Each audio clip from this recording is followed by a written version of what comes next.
Welcome back to Garden Talk, brought to you by the Penn State Erie County Extension Master Gardeners. And again, I'm your co-host for today, Mike Bailey, along with Ellen DePlacido.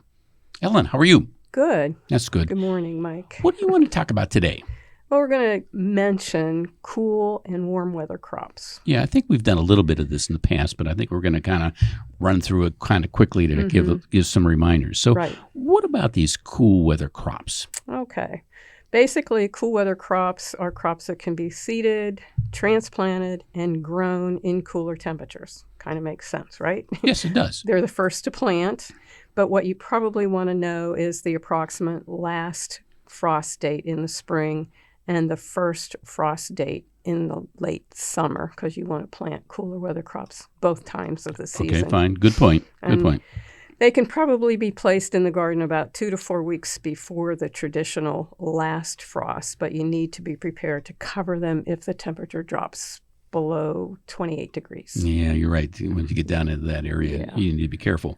So you want to pay particular attention to your little microclimates because, if you live in an area where you a little bit of a dip, you're going to get quite a bit colder than somebody, who's out a little bit further and, doesn't have that change in topography. Right. I know I see that in my neighborhood in particular.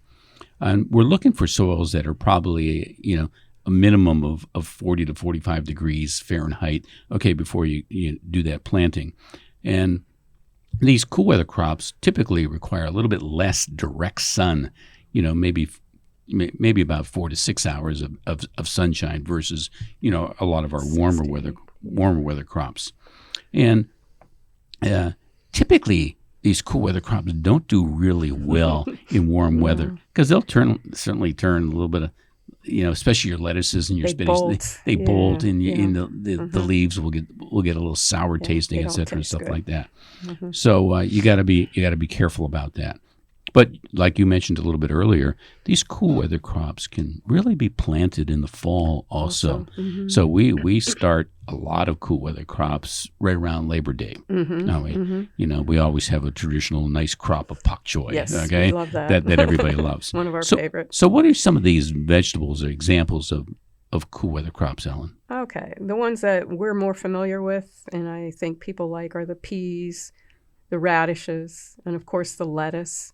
The beets, you'll notice some of these are your root crops, your broccoli, cabbage, cauliflower, spinach, carrots, kale, parsnips, and turnips. And that's just a few of them, but those are basically the ones that we plant around here. Yes, you're right. And it's the broccoli in the fall that my wife and I really like because it sweetens it up so much nicer. But the warm weather crops, what about those? Well, they can be seeded or transplanted and they'll grow and thrive in warmer temperatures. So you want to make sure that the soil temperature is at least 55 or maybe 70 and above is the best. Those seeds that you plant, if you plant them in the cool soil, they're probably going to rot. And you can warm the soil if you need to by adding a piece of black plastic. But it's usually 2 or 3 weeks after the last frost in our area. Yeah, you're right. To me, that always sounded kind of late, okay? That brings us probably to the, right around the last week in May probably, or even the first week in June. But you know what? Those warm weather crops, once the temperature warms, once the soil warms, once the nighttime temperatures are up a little bit, they just take off. They do. I go back to this idea that, the neighbor who puts his tomatoes in on Mother's Day, and they sit in that garden for 3 weeks and don't hardly do anything, but they're exposed to a lot of pests, a lot of diseases, etc., and they don't really kind of grow very much at all. Right. And then Memorial Day, you can put this, tomato plants in, and guess what? 3 weeks later, all your tomato plants are the same size, your neighbors and yours, because everything catches up once the temperature warms up. Once their soil is warm, and everything. We say that over and over and over again. So, and the cooler temps will actually damage some of these, warm weather crops. So you got to be careful about that. And most of your warm weather crops require, probably 8 or more hours of direct sun. Direct sunlight. And Some of the examples of our warm weather crops, which we love.